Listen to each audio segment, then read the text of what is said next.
Brian Mayer, host of Hot Sauce Weekly. And you are listening to BCRN, all barbecue and grilling all the time. Let's go! We'll do it live. Okay. Well, do it live! I'll write it and we'll do it live! So to get that perfect barbecue, you use wood. Are you sure it's safe? Whatever. We put the lighter fluid on, strike the match, and... Oh! Should we call the fire department? That might be a good idea.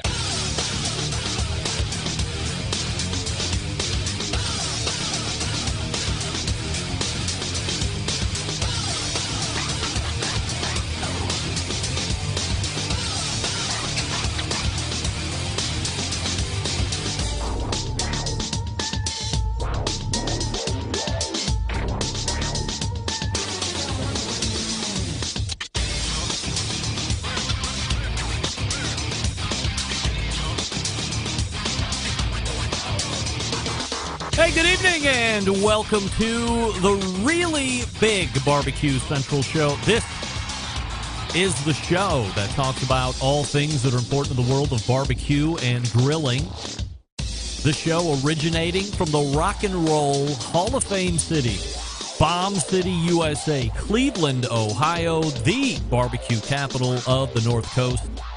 I'm your program host, Greg Rempe. Happy to have you aboard here on your Tuesday evening's live fire fun and frivolity show. If you want to get in touch with the show this evening, if you want to follow it on off-show hours, here's how you do all of that. You can get in touch with the show by sending an email to Greg at bbqcentralshow.com. Follow us on all the social media channels at BBQ Central Show. And be sure to subscribe to the show podcast feed on your favorite podcast platform. Anything else you want to find out about the show can be found at the main website, thebbqcentralshow.com. And here's what's happening in case you can get the newsletter. Coming up out of the gate here in just a few minutes, about 12 minutes from now, the creator of Cotton Gin Smokers, first timer to the show, Matt Messer, will be joining us.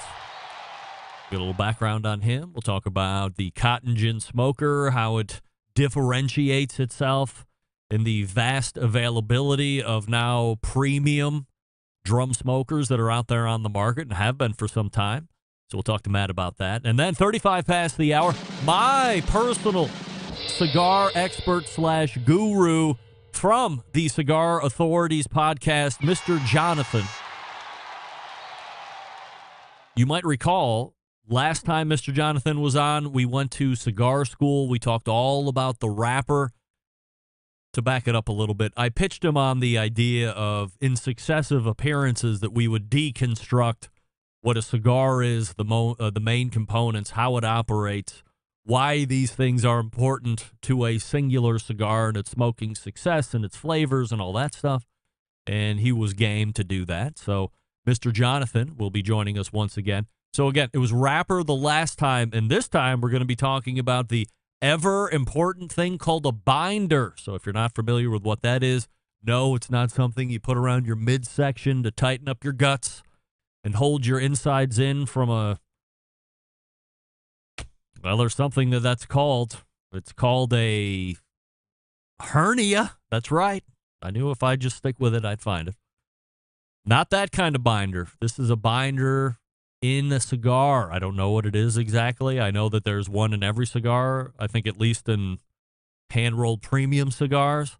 So we'll talk all about that. And if you are a fan of cigars and you are sick and tired of, like me, of being looked at with disdain or somehow lumped in with the folks that are smoking cigarettes, look, you do whatever you want to do. As I always say, you do you, boo.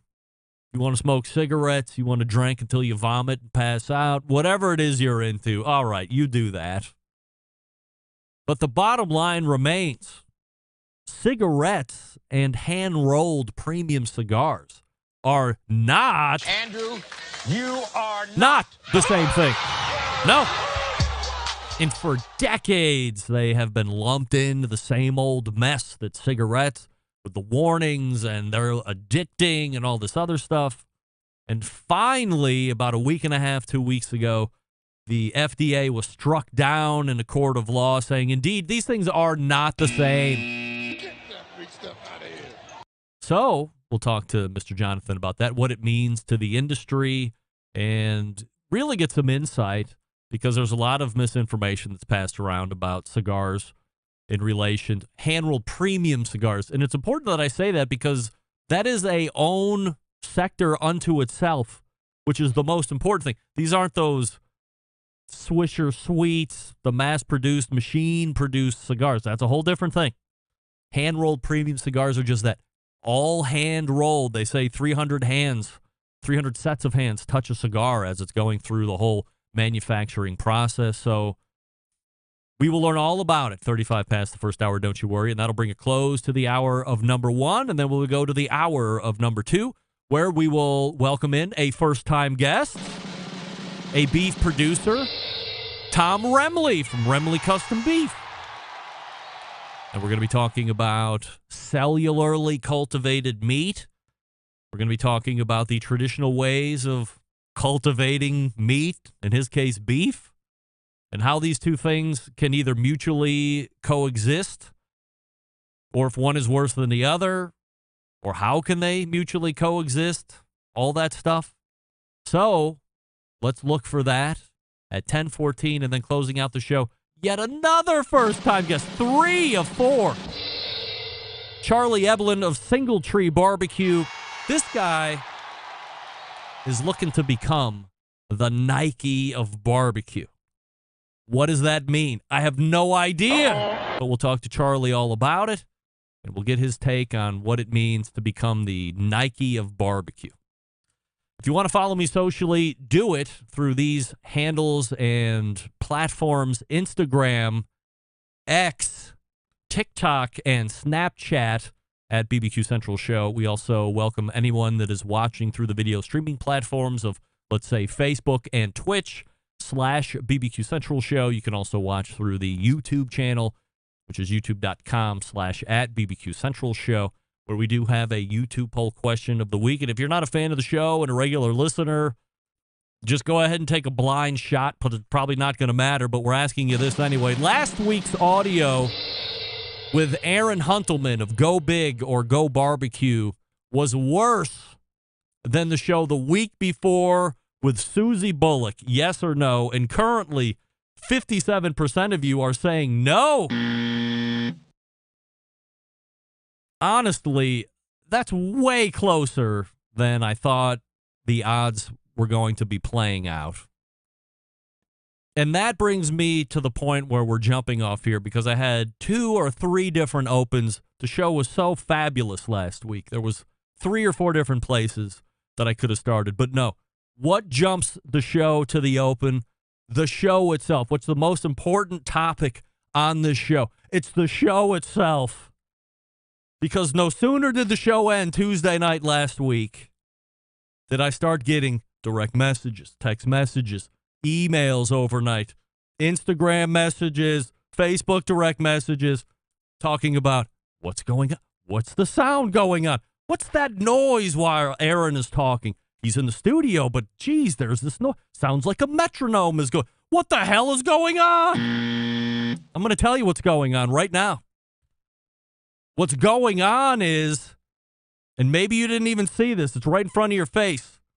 I have raised a generation of podcast audio snobs. It's my fault. I've done it to myself. Now, did I think that if something were to happen if you go back and listen to the audio quality of Aaron talking, he sounded superb. Of course, he was right here with a microphone. Of course, he sounded good. Now, what was the noise everybody was telling me about? There were people on the Facebook show group page, which is convoluted enough. I had to tune out. I couldn't take it anymore. Really? So what happened is, and if you didn't watch any of the audio, like some people were geeked out enough where they had to go watch the video to see why this happened. So you go watch the video. He's wearing a combo headset, mic, and for whatever reason, after the 50th email, I had to figure out what's going on here. God forbid I have somebody else stop through the show in studio and this happen again.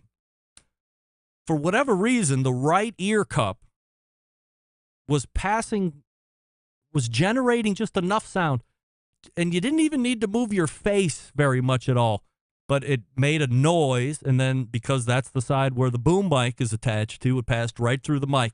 So as he was literally just talking, his mouth was moving, his words. Rhythmically, that noise was coming through and getting passed through the microphone. Have I fixed it? Yes. Right now, there's a handheld microphone and a separate set of headphones to eliminate that. I've also identified a completely new headset microphone combo, tested thoroughly, that doesn't have those sounds.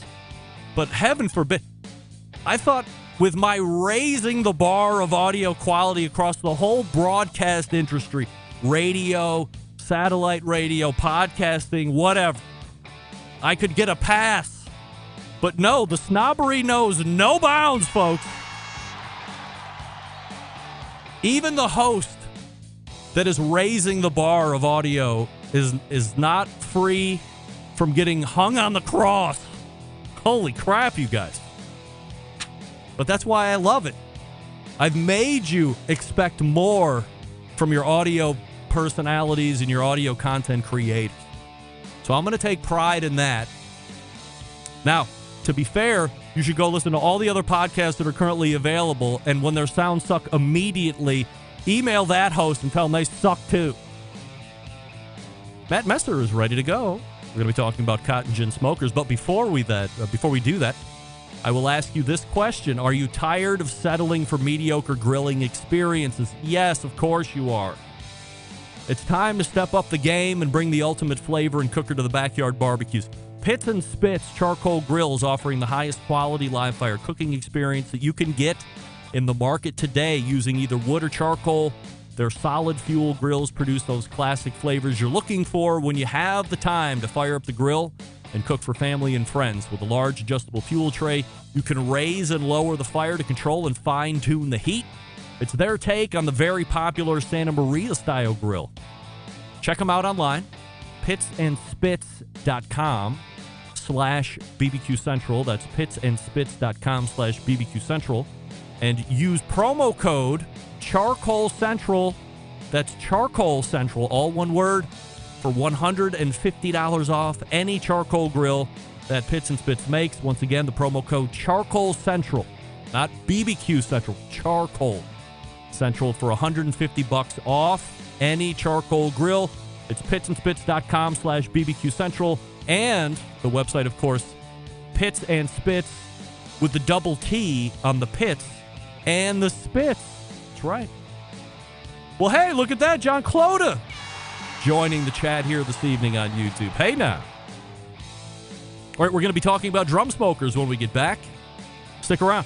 You're listening to the Barbecue Central Show.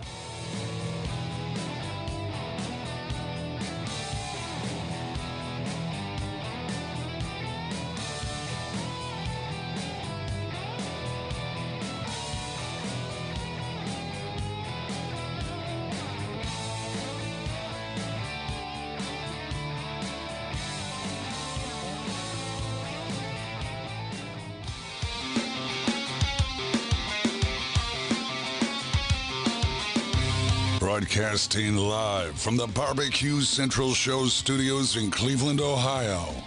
You're listening to the Barbecue Central Show.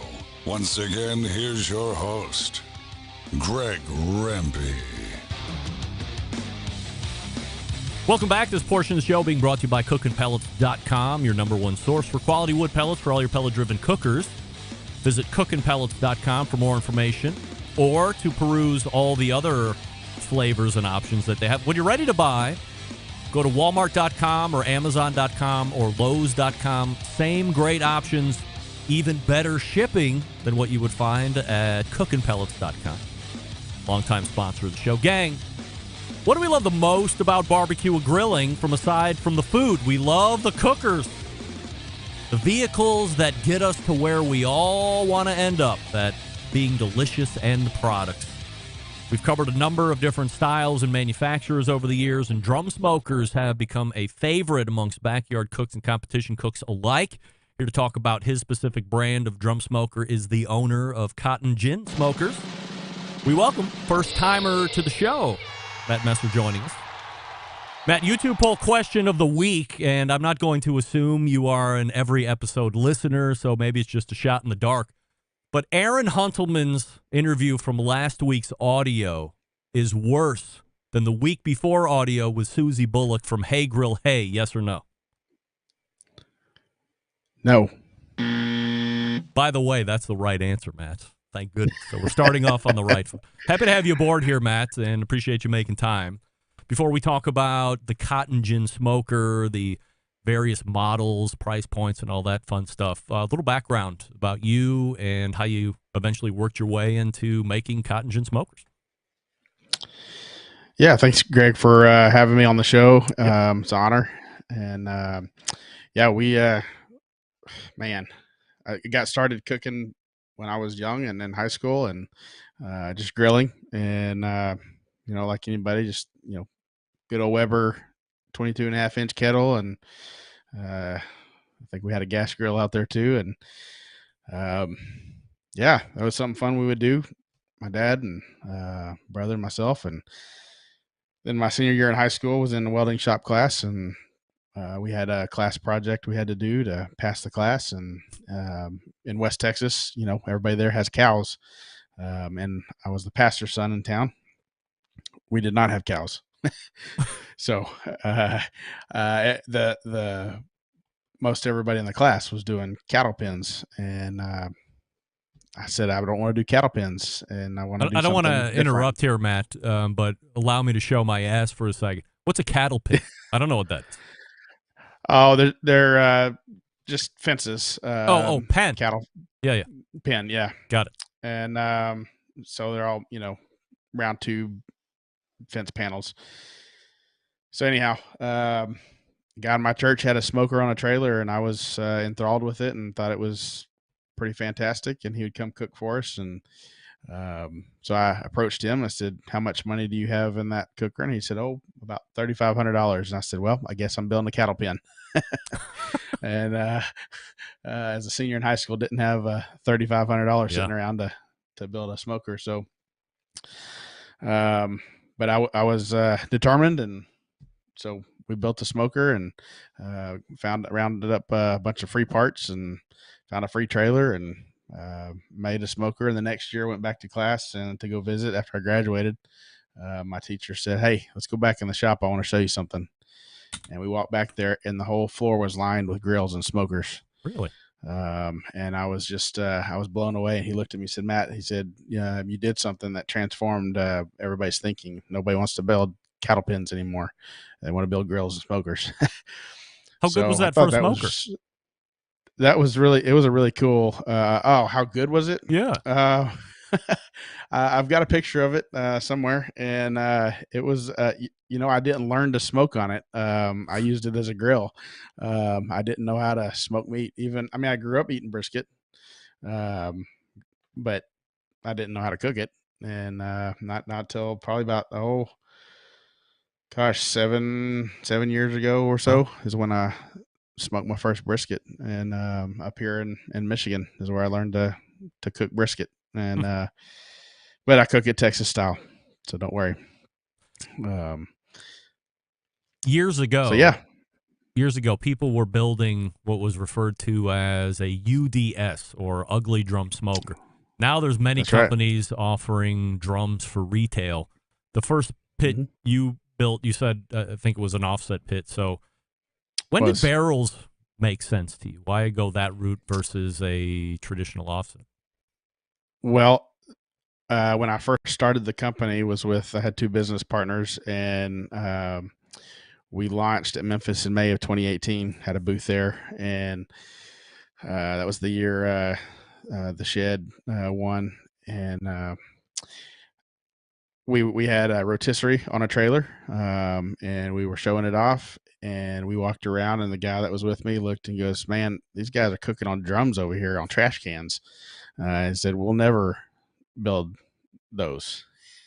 And we didn't last till the end of the year, and his job took him elsewhere, and here we are building drums.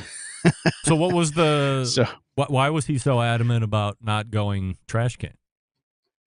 well, he just wanted more show, more, bigger, better, and just I don't know if he thought they looked tacky or what, and looked like Dorothy from Twister, and yeah, I got out, we'd parted ways, and I was discouraged and down about it, and a mentor of mine in the barbecue industry, you probably know him, uh, Frank Cox said, Matt, I know you make fun of drum smokers, but I challenge you to make one. Oh. And so in January of 2019, in my basement here in Michigan, I built a drum smoker, and I cooked on it and got 18 hours of cook time with high of 9 degrees and snow on the ground. And so at that point, drum smokers made sense to me. And I didn't care what they look like. I didn't care if they look like a trash can or look like Dorothy. They're efficient, and they cook. And it just was a hobby, that started off just something fun to do, and it just snowballed. COVID hit, and what that was like for the outdoor cooking industry, and so it took us to a whole nother level. And yeah, it became to be something more than just a hobby. In many respects, the cotton gin smoker would look like a well-known competitor smoker called the Gateway Drum. How do they differ? Yeah, so in multiple ways. That's a great question. So on the front, you have a front access door, and it's a multi-purpose access door. So if you want to control like how much smoke you have in there, and your wood chunks, you can add your wood chunks as you want. If you in ours on the inside, you have a hanging system, so you can hang 9 slabs of ribs vertically. So you can spritz those down through that door instead of opening the top and letting all the heat out. But it's got a 3-tiered cooking level. Comes with 1 grate, but if you're cooking with 2 grates, say a middle grate and the bottom grate, then you want to access the bottom grate, you can access it through that door, as opposed to opening the top and pulling everything out to get to the bottom. You're able to access just that grate. So that's one of the biggest differences. We do have a wider footprint on our casters, and so ours are a little more.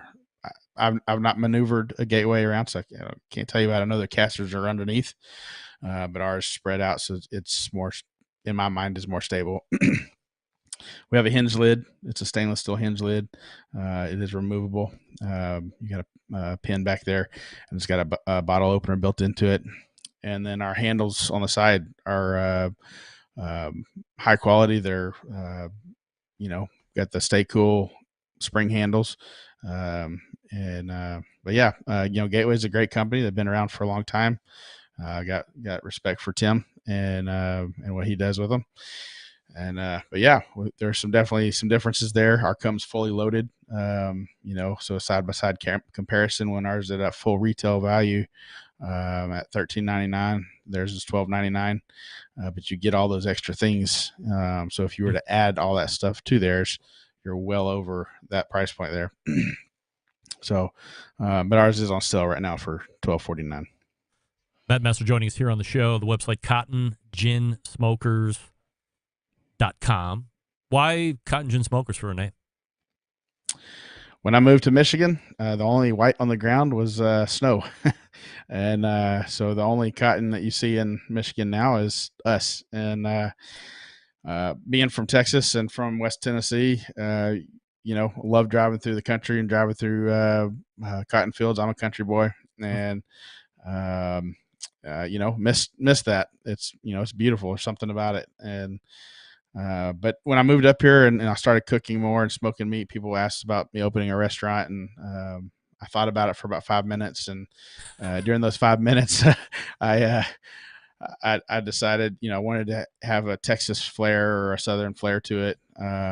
And up here, that seems to sell well. Mhm. And then I decided I didn't want a restaurant. So, but I decided, I thought, with cotton and stuff, you can do a lot with that theme and being kind of the rustic and farming motif, I guess. So, but our first shop was actually in a cotton gin in Mississippi. It was an old cotton gin in Amory, Mississippi. So that kind of solidified it when we found that shop, um, and that was the name we come up with. It just stuck. How many different options or models are you offering right now? On the technically on the drum smoker side, we have 3 options if you include the T-Bird. Do So we we want got to the- include the T-Bird as a drum smoker? Well, it's technically not drum, but yeah. So you got the Reaper is the beginner model, so it's bare bones, basic. You got your casters, but no side handles, no device mount, no door. It's a single cooking level, so that's kind of our beginner level. And then you've got the Harvester, and that's our number one seller, the one we've sold the most of. Yeah. So yep, there's the Harvester. And There's that door you were talking about. Wow. yeah, there it is. You got the door, and then here's this T-Bird. Look at this. there's so it looks the like T-Bird. it does look like a drum, but then on the top it Yep. looks like a horizontal cooker. Right. So it cooks like a drum. I cooked 2 briskets and 2 butts last night on one grate for our lunch. So 2 whole packer briskets. Wow. So you got your heat shield and charcoal basket and baffle plate down on the bottom, just like in the Harvester. But then you have actually 3 different grate levels. In the T-Bird, you got that big main grate. Underneath it, there's another grate, and then above it, there's the grate that slides in and out. With that one, the top of the grate comes off, and there's 3 rods that run across there, so you can. That's your hanging system. So if you want to hang ribs and sausage and chicken and stuff, so you can do that as well. But say you wanted to grill some steaks and hamburgers and hot dogs, well, it also comes with the charcoal tray. So you remove your bottom grate, and you now have an elevated charcoal tray, is what I call it. And so it's 8 inches below your main grate there. So now you can grill and do higher temps and stuff. So we just launched our YouTube channel last week, and we've been filming a lot with the T-Bird. It's been a lot of fun. We did a chocolate chip pecan pie in there. We did a cheesy chicken spaghetti in a cast iron skillet. We did how do you say Steven's last name? Reichland? Yes. Yeah. we used a recipe out of his book. I botched his name. All you have to do is meet him and say it wrong, and he's happy to correct you right on the spot. Trust me. I'm sure. If he sees that episode, I might get an email from him saying, "Tell me how to do it." But we did his bacon bourbon apple crisp in there, and it was phenomenal. So yeah, that's T-Bird's a beast. It's a fun one to cook on, but it's 14 gauge steel that we cut out on a plasma table. It's rolled in house, so it's not. Started off as 2 drums put together, and that was a pain in the butt, and almost pulled it from the product line. And then we got that plasma table, and that kind of changed things there. So yeah, that's completely fabricated in house. You got a couple other pretty cool accessory items. You have a pretty heavy duty charcoal chimney, and you also have a fire pit that'll sell pretty well. That's right. Charcoal chimney has been battle tested. It's been torture tested, and that's tried and true. It's gonna last you a long time. I got bored one day here at the house, and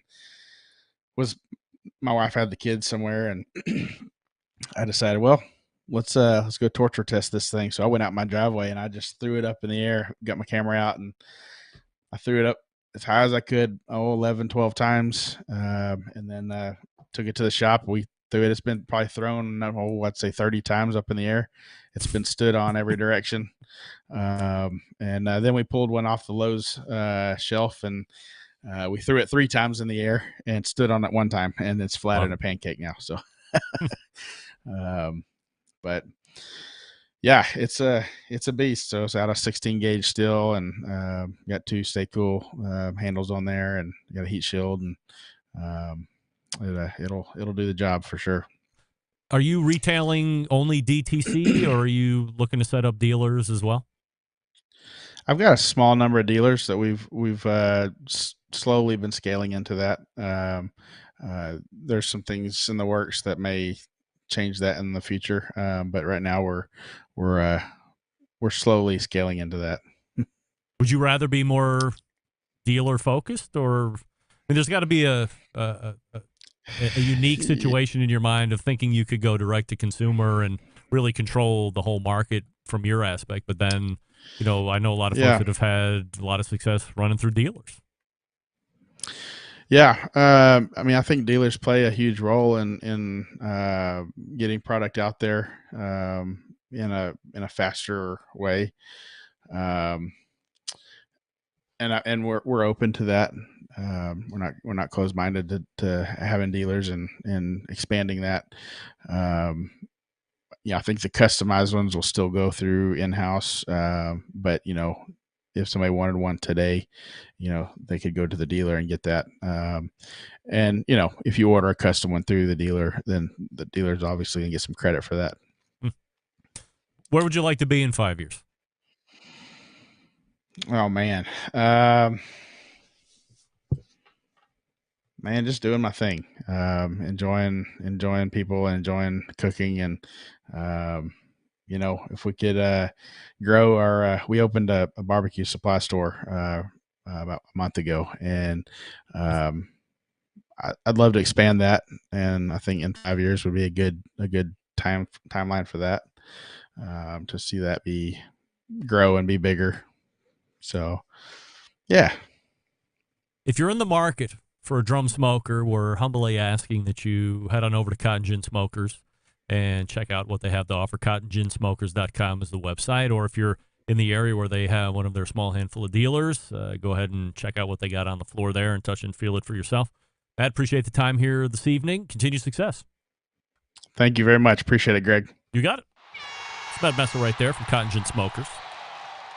The website again, CottonGinSmokers.com. And if you are in the market for a drum smoker of some sort, and you have perused whatever else is out there, and you're still looking for options, why not give them a shot? CottonGinSmokers.com. And as I had mentioned, some pretty cool accessories as he was talking about. He's got that charcoal chimney that's super heavy duty, and then there was a pretty cool looking fire pit.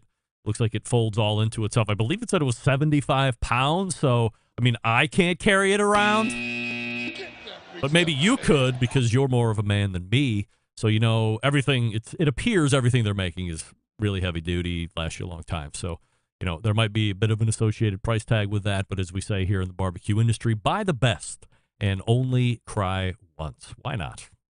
All right, that was Matt Messer. We have Mr. Jonathan from the Cigar Authority's live show on Saturdays /podcast ready to go. Before we get to that, I'll talk to you about the Primo Grill. What do we love about ceramic cookers? We love that they are fuel efficient, of course. We love that they can achieve low and slow temperatures for traditional barbecue meats. We love that they can get rip-roaring hot for traditional temperatures of grilling steaks and other thin cuts.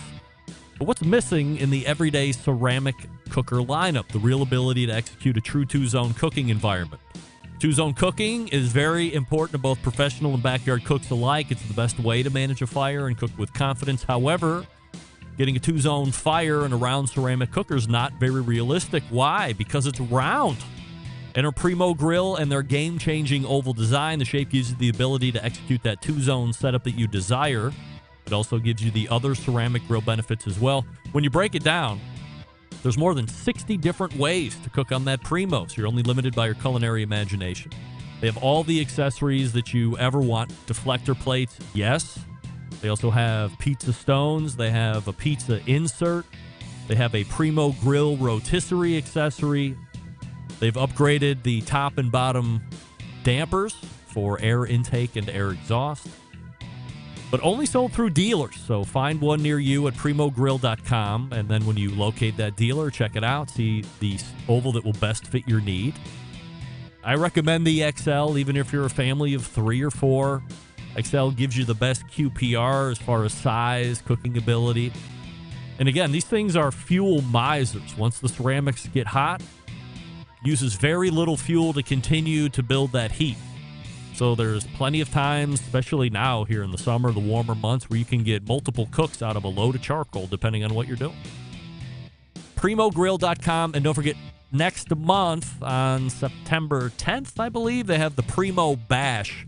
So if you go to primogrill.com, you can read about the Primo Bash that's going to be going on at their factory out there in Illinois, something I would suggest you definitely go to and take a part of. I'm sure there'll be special deals.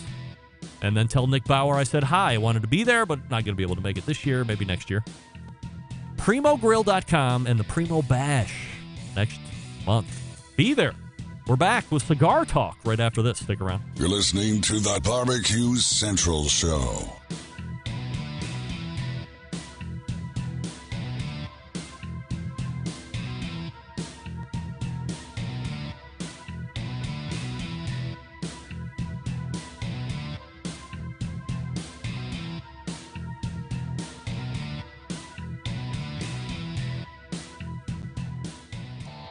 Howard Stern, Jim Rome, Dan Patrick, and Greg Rempe. The Mountain Rushmore of talk show entertainment.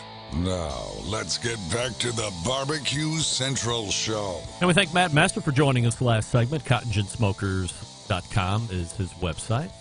This segment brought to you by Fireboard. Monitor up to 6 different temperatures simultaneously. Connect to Wi-Fi for cloud-based monitoring, or connect via the Bluetooth. If you have smart speakers in your home, you're in luck because Fireboard is fully integrated with most of them. Find out more by visiting fireboard.com or call 816-945-2232. In fact, I was texting with Ted Conrad from Fireboard last week. We're putting together a segment here to announce a new product, so stay tuned for that. My next guest, well-known figure in the cigar community, one of the co-hosts of the ever-popular Cigar Authority podcast, now celebrating its either 13th or 14th year of live shows, almost as long as this show. A wealth and knowledge of information as it relates to the world of cigars, and we are happy to call him friend of this show. Welcoming back, of course, Mr. Jonathan. Mr. J. Hey, what's going on? We have a YouTube poll question of the week that I don't know if you're going to be able to answer fully, but we're going to ask you to try anyway. Aaron Huntelman's audio from last week was worse than Susie Bullock's from Hey Grill Hey audio the week before, yes or no? You're right. I can't answer that. We're going to go with no. That's right. So, all right, no. Currently, oh my God, you're not going to believe it. Currently, 64% of the voting public are saying yes, it was worse than Susie Bullock's of 2 weeks ago. I don't believe that, but these people, as I said in the open, I have spawned a generation of audio snobs. It's my own doing, and now I'm being crucified for it, but we'll let that go. Before we get into cigar school, because we're going to be talking about the binder this time around, we talked about the wrapper the last time. 2 weeks ago or so, there was a federal court ruling that affected the premium hand-rolled cigar industry in a major way, and might I say, in a major positive way. So I don't want to dig into the weeds here because we're not a cigar-related show like you are on the Cigar Authority podcast, but we like to high-level it where we can. Give us a recap of what the ruling was and what it means going forward for now. Essentially, what the ruling is that the FDA has not proven beyond a shadow of a doubt that they should be regulating premium cigars. So there is a definition of premium cigars being that it's 100% whole leaf tobacco, that is 100% handmade. It requires humidification. So with that definition of premium cigars, anything that falls under that definition would be exempt from FDA ruling, which means that the Wild West can now return to the cigar industry. There'll be no user fees associated with the product. So we can expect, if the prices of cigars that are already on the market do not go down, new cigars that come into the market will come in at a lower price. The gray area will continue to be that tobacco products of any type can and will cause some type of cancer. Do you feel that is not true? It's actually demonstrably not true, according to the FDA's own 3 studies in which they mined the data from the biggest study ever done that separates premium cigars from OTP, which is other tobacco products, and every other tobacco products from vape to cigarettes, chewing tobacco, pipe tobacco, all fall under OTP.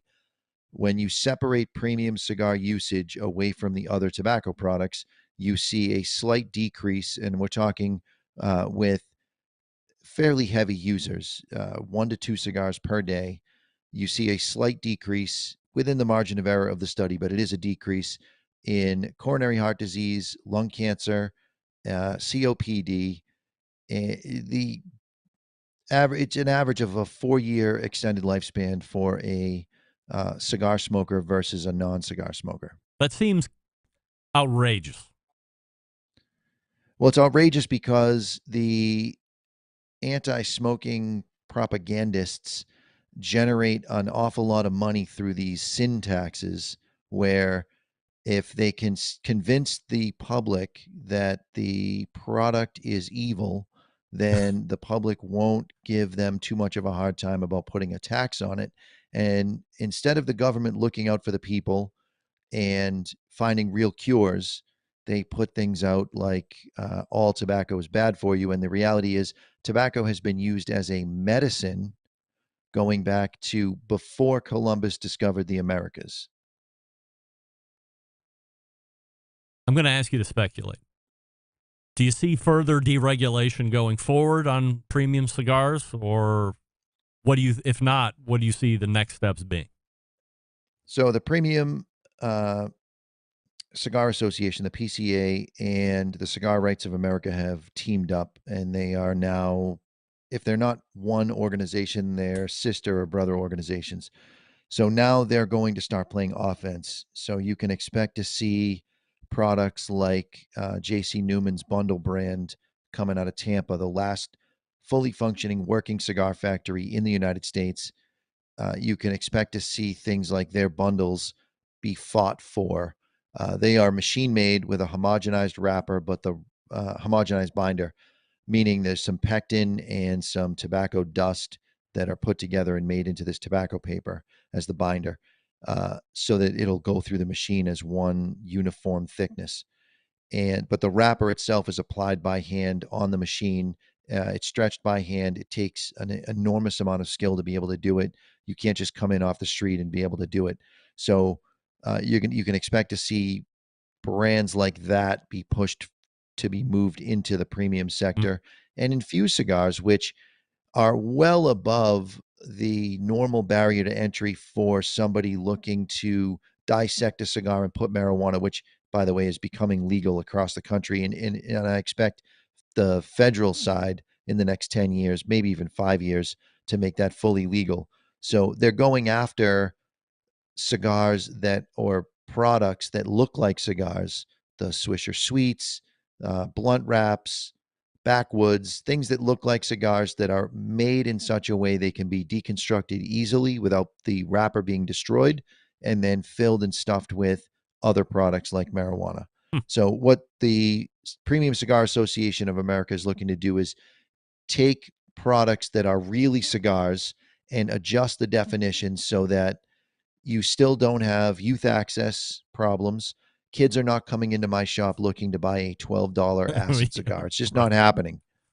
It's not happening. Yeah. So that's the big struggle, and that's the part where guys like the folks at J.C. Newman, their third in command is a lawyer, and this has become his sort of passion project. Yeah. You've got guys like Rocky Patel, you've got the Padrones, you've got the Fuentes, a lot of big name brands in the industry, all pushing because they all have hot dog cigars, for lack of better phrasing. When you do the end cuts off of a 5-inch cigar, you roll a 5.5-inch cigar. That end cut goes into something.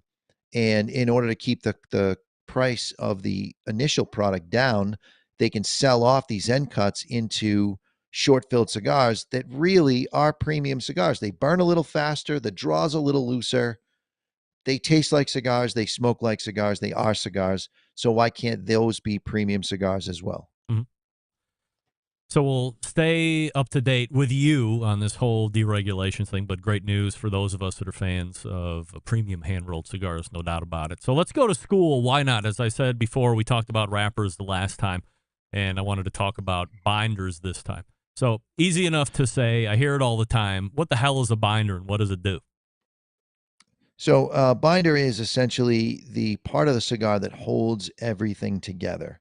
So every part of the blend matters, and you hear people talk about binders being neutral in flavor or aiding in combustion. Yep. The reality is it depends on where the binder is sourced from. So the plant is divided into, most companies will divide the plant into 8 sections, but I'm going to divide it into 3 just so that people can wrap their mind around this.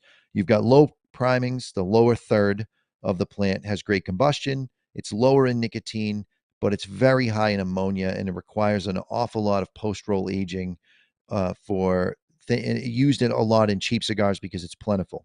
Mm-hmm. You got middle priming tobaccos, which are heavily aromatic. They have decent combustion, moderate levels of nicotine, and they're lower than the low primings as far as the ammonia content. And then you have high priming, which is highest in nicotine, lowest in combustion, but has the most depth of flavor. So where are you pulling this binder from is going to dictate whether it's going to add strength, whether it's going to add combustion. And every cigar has to have a certain amount of this, and this is where that binder is going to play in. It'll often be a bridge that'll fill in the gaps between the fillers and the wrapper. So if you have a thick wrapper, your binder is going to be thinner because you need to work the binder in opposition with the wrapper so that you have great combustion and you don't end up with a cone shape on your cigar, meaning the outside of the cigar burns much, much faster than the inside. And if the inverse were true, if your outside were too thick, so you have a thick outside wrapper like a Connecticut broadleaf or a Mexican San Andreas, and then you used a thick binder, now the outside of your cigar is not going to burn and you end up with a cone. Not good. It's not good. So the binder is going to add some amount of flavor to the cigar regardless. It is going to add something because it is a tobacco leaf. So you're going to add something to the flavor, and blenders will taste the tobaccos and they're considering whether or not a tobacco presents as salty or spicy or sweet, bitter, acidic. What's the overall body? And they're using that binder often, again, to bridge the gap between, okay, this outside wrapper is a Connecticut shade, which tends to be on the bitter spectrum, especially the very, very blonde ones. Those are a little more bitter, a little more acrid. So if you put you need a thicker binder anyway to complement that thin wrapper. So if you use something like a Connecticut broadleaf or Mexican San Andreas that has gone through a Maduro process, I should back up. All binders are wrappers that failed inspection. So there's a blemish, there's a watermark, there's a hole, there's something going on that makes the person rolling the cigar or sorting the tobacco say, this is not aesthetically pleasing. It's still useful though. So if they can take that sweetness from that darker inside binder and complement the dryness of the outside wrapper, now the smoker doesn't get stuck with this bitter, acrid outside wrapper, and they can still enjoy a milder cigar, but it'll have lots of flavor. It seems like it. Why would you even want to bother putting that wrapper on the outside if you know it's going to give that flavor profile? I'm not saying that folks don't like that, but I would assume the majority don't. So if you could put something that's either a little bit more mild or sweeter, like this Maduro you're talking about, those would sell better.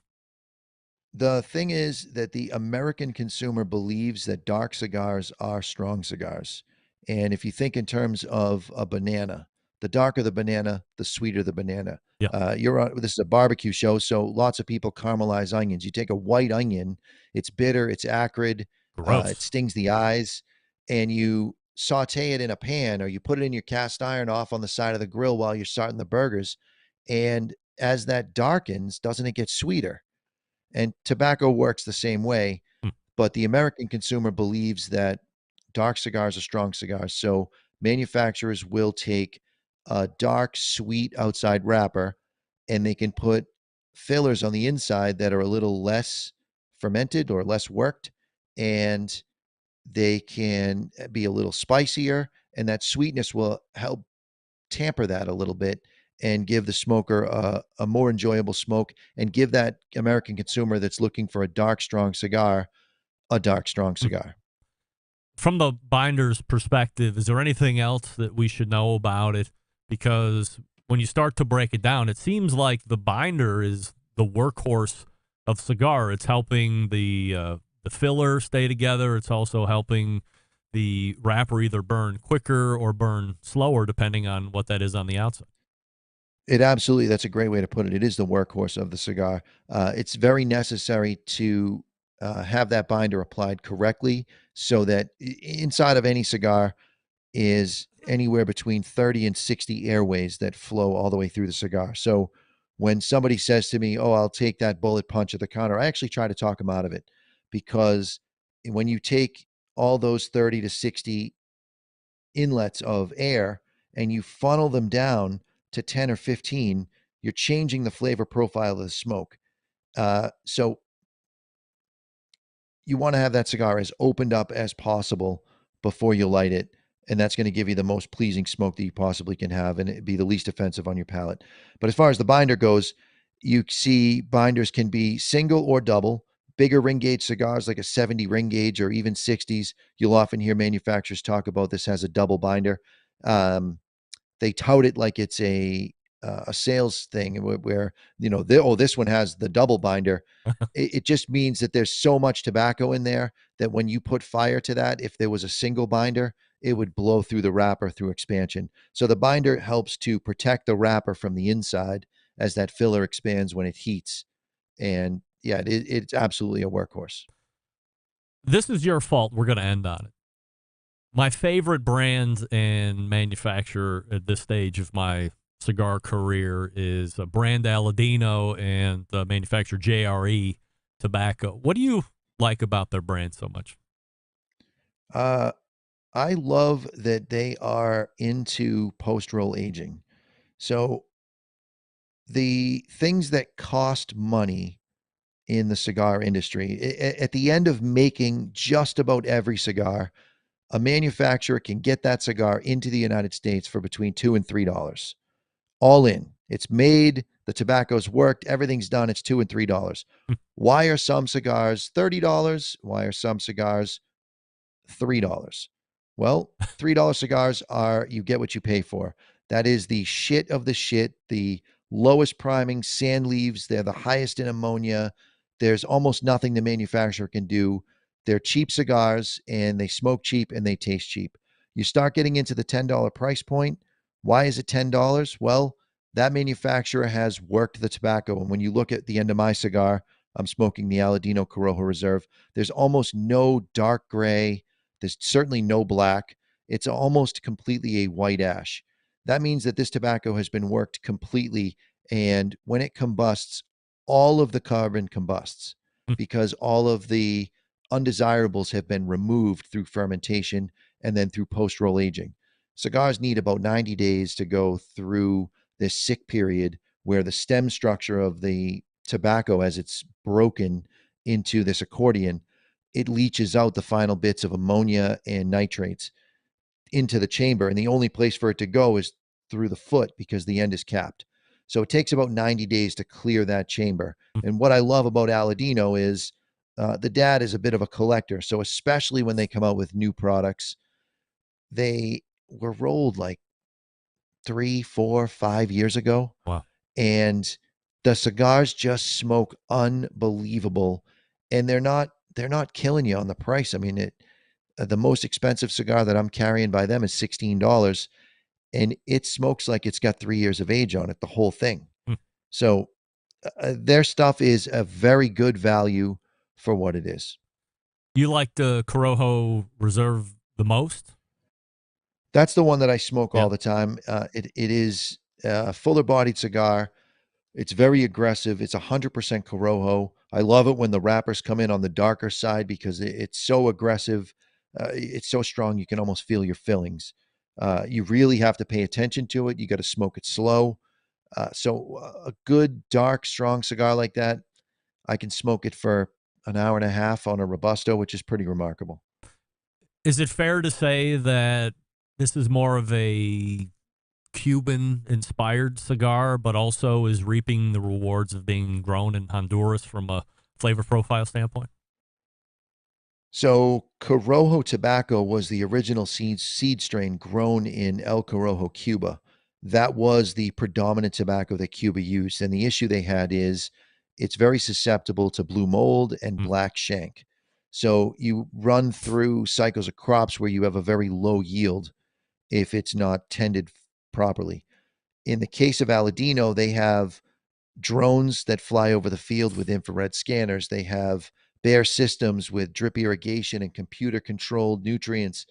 So they can turn their field into the exact growing region that they need. So when they grow Cameroon tobacco in Honduras, they make that field Cameroon, Africa for a growing season, and they produce Cameroon tobacco. It's not like some of these companies that are talking about growing broadleaf, and they're growing broadleaf in Nicaragua or Honduras or Dominican Republic or even Pennsylvania, and it tastes nothing like Connecticut broadleaf, which is very sweet. So, yeah, in the case of Aladino, they are really on the cutting edge. JRE is killing it when it comes to technology and taking this old school tobacco and growing it in a new school fashion and getting the yield that they need to get out of it. Yeah, I'm a huge Corojo Reserva fan myself. Look, you can find Mr. J over at thecigarauthority.com. It's a live show on Saturdays from noon to 2. You can also subscribe to all the podcast feeds and get it at your leisure. There are cigar reviews up at thecigarauthority.com as well, and you can see him here on the show. Next time, we're going to be talking about fillers and what the hell that's all about, and we'll see what else is going on, and maybe we'll even talk a little barbecue. Love it. All right. Mr. J, thank you very much. Thank you. Mr. Jonathan from the Cigar Authority, breaking down cigars, breaking down the binder this time, yes, going over legal mumbo jumbo as far as the great things that have happened from a striking down of the FDA rules of inclusion. Premium hand-rolled cigars are the same as everything else, but we're learning that's not the case. So absolutely wonderful. Appreciate Mr. J's time as always. TheCigarAuthority.com is the website. All right, we're going to step away here just for a moment. We'll come right back and wrap up this first hour. Stick around, be right back. Continuing to produce incredibly mediocre content in an exceptionally professional way. You're listening and watching the Barbecue Central Show. Once again, here's your host, Greg Rempe.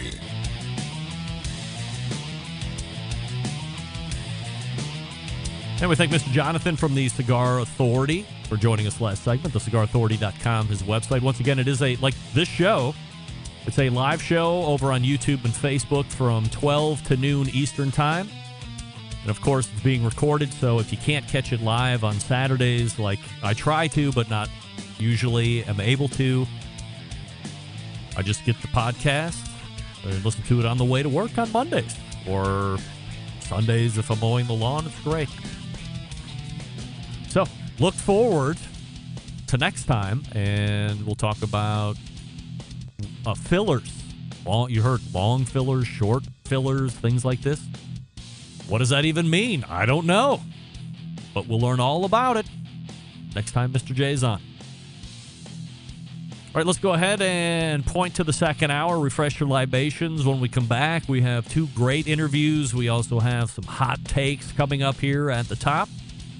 You are listening and watching the Barbecue Central Show right here on the Barbecue Central Show Network. Stick around.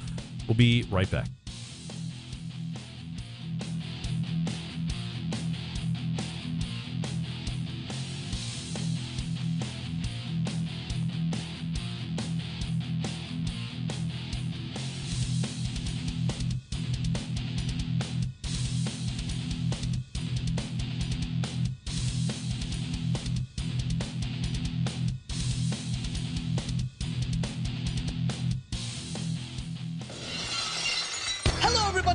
Gary Vaynerchuk, host of Wine Library TV, aka WLTV, and this is BBQ Central.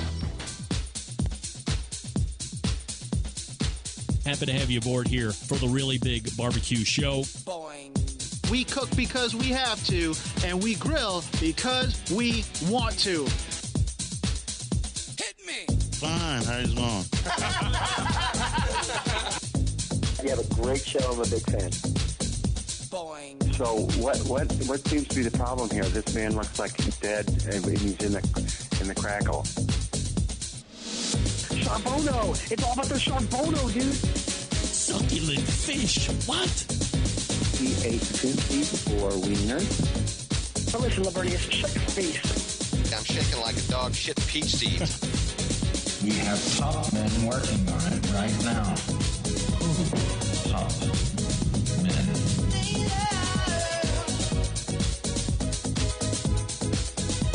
And just like that, we're into the second hour. It's the Barbecue Central Show.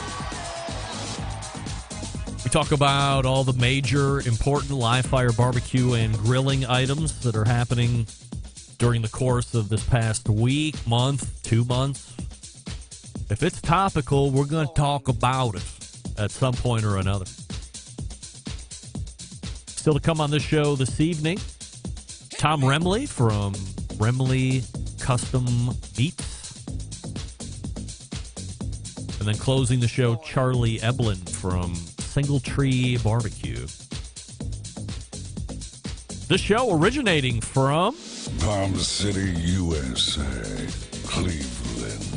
We say good evening to those of you watching tonight through one of our video streaming platforms. You can go to Facebook and Twitch/BBQ Central Show to watch. Also, you can watch the show through YouTube, which is youtube.com/@BBQ Central Show, where we do have the YouTube poll question of the week. It was 50-50 split between the guests, but I'm asking you this evening. Last week's audio with Aaron Huntelman of Go Big or Go Barbecue was worse than the show the week before with Susie Bullock from Hey Grill Hey.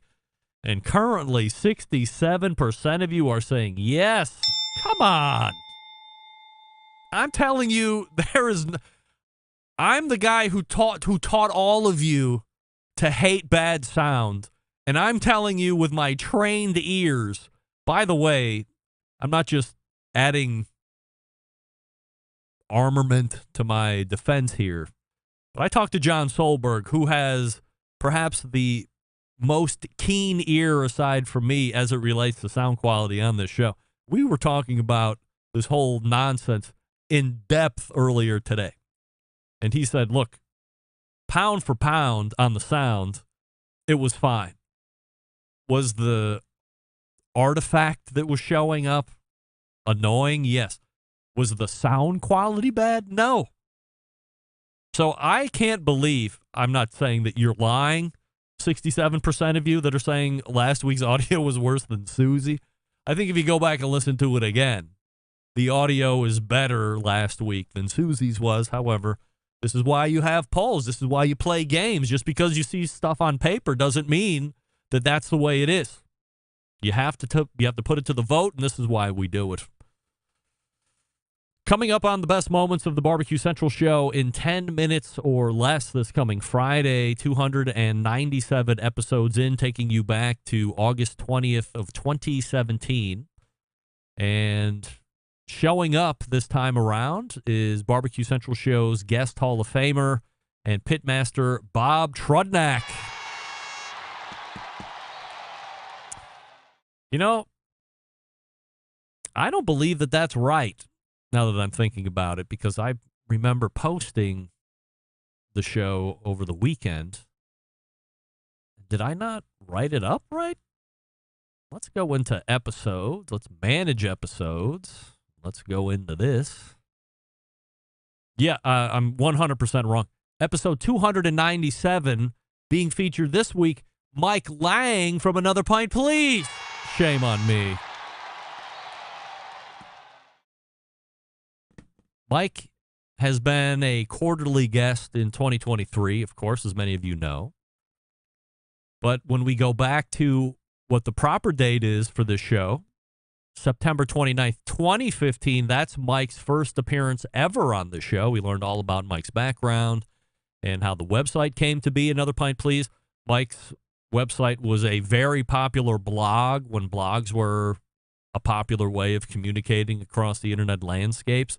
That has since transitioned more into a traditional website, and then you see him a lot more on Instagram and some of the other social media handles versus blogging like he used to, but that was what he was into back then. So we talk all about that background, how the website came to be. We also talked a little bit about tailgating because that was a popular topic on the show at that point. So if you've ever wondered where Mike Lang came from, here's his initial appearance, and you'll be able to easily see why he has transitioned into a fairly regular guest ever since 2015. So going on 8 years, almost to the day. Well, it'll be 8 years in 1 month from now, because today is the 29th, and he came on the first time September 29th, and that'll be 6 days after the Hartville Hardware Grill Fest that we're both going to be attending. Mike will be demoing. I'll be doing the emceeing of that whole thing. So make sure you are subscribed to the show podcast feed so you can get the Best Moments show this coming Friday. And you could subscribe to the show by going to thebbqcentralshow.com/subscribe. And don't forget, if you want to hear a guest or segment which you think has been lost in the archives, you can email John, Jon, at thebbqcentralshow.com and let him know what you would like to hear. Guess what, gang?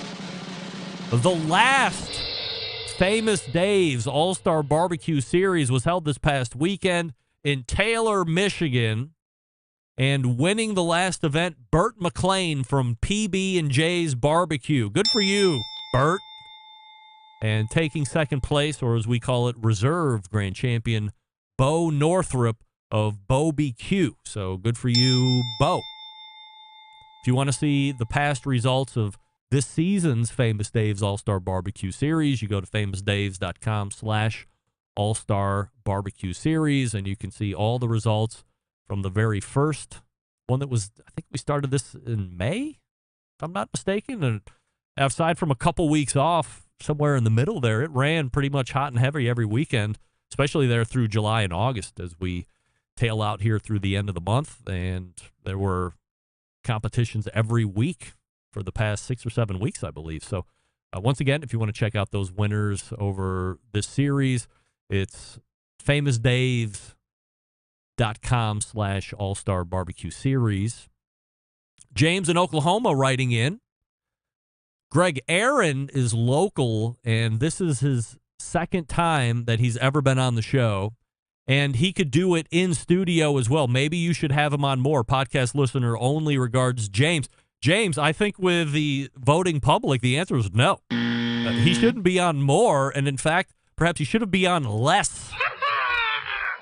67% of you saying his audio was worse than Susie Bullock's the week before, if you can believe it. So, James, your input taken, your input is firmly rebuffed. We can't do that. Mike in New York is writing into the show. Greg, I enjoyed hearing about this competition box that your guest was talking about last week. I don't think it's a cheat code, but I do feel you are at the mercy of how he trims it. Not sure if I want to put my fate in someone else's hands when it comes to that kind of stuff. Love the show. Regards, Mike. Mike, I'm totally with you on that. If you are not about efficiency and effectiveness, if you are all about control, not letting anybody else do anything for you because you're that guy, I'm right there with you, because guess what? I'm that guy.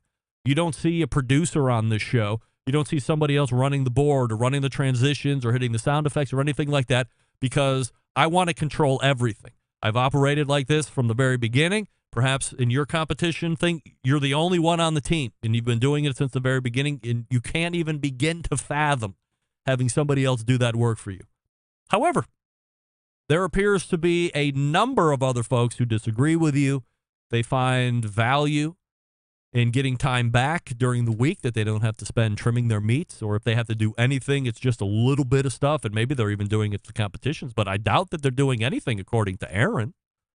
So maybe try 1 or 2 items out of, don't get the whole box, try 1 or 2 items and see what you think. And then let your confidence build from there, or just continue to do what you want to do and let the folks buy the competition box if they want. Everybody lives happily ever after. Finally, Jeremy in Alabama writing in, hey, Greg, if I might speak on behalf of the Centralite listening public, enough of the Memphis and May talk already. We get it. It's not going to be at the same place it's been at for 40 years. We get that there are two sides that are at odds. We get that they are finger pointing. We also understand that we don't care about any of that. If Memphis and May went away forever, it would change my life zero. Let's all agree to move on for now until next May. Love the show. Regards, Jeremy. Jeremy, do you really love the show? We talk. This is the thing about this is where the show lives on. The most important topics in barbecue today and for the last 3 weeks or a month. Memphis and May has been really important. You might have noticed up until your email just now, we haven't talked about it at all.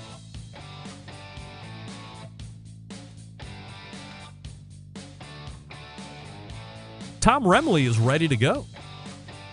We'll be talking to him about cellularly cultivated meat. Those words just came out of my mouth. But before we get to Tom, I'll talk to you about Big Papa Smokers. Listen up, gang. Our friends at Big Papa Smokers have something special just for you. The listeners of this show, whether you're a seasoned pitmaster like Smokin' Joe's Pit Barbecue or Sean Reed, or you're just a everyday ham and egger just like me, Big Papa Smokers is your one-stop shop for all things barbecue. From their championship rubs, mouth-watering sauces, essential accessories, they've got what you need to take your food to the next level, whether you're on the competition circuit or you're in the backyard. Here's the cherry on top. Big Papa Smokers offering the listeners of the Barbecue Central Show an exclusive deal. Use the code REMPE at checkout. That's REMPE. You get $10 off your next $50 of purchase. That includes rub sauces and accessories. Or if you're a percentage type nerd, 20% off your order of $50 or more. Imagine the possibilities. Let your mind run wild. I'll help you. Evaluate your ribs with Big Papa Smokers Sweet Money. Or add Big Papa's Desert Gold to your chicken. Or better yet, pick up Big Papa's Double Secret Steak and add that to your steak. Head on over to BigPapaSmokers.com and start shopping today. And don't forget to use the code REMPE, REMPE. There's no K in there. REMPE. Do that at checkout. Claim $10 off your next order of $50 or more. Doesn't matter how you get there. Just use the promo code REMPE at checkout. Also, don't forget to check out Big Papa's full line of cooking recipes at cookingwithbigpapa.com. That's cookingwithbigpapa.com. Follow him on social media handles for amazing recipes. And a lot of times, witty anecdotes from Sterling. He's a character, that guy. We got to have him on soon. All right, we're back with Tom Remmele right after this. Stick around, be right back. You're listening to the Barbecue Central Show.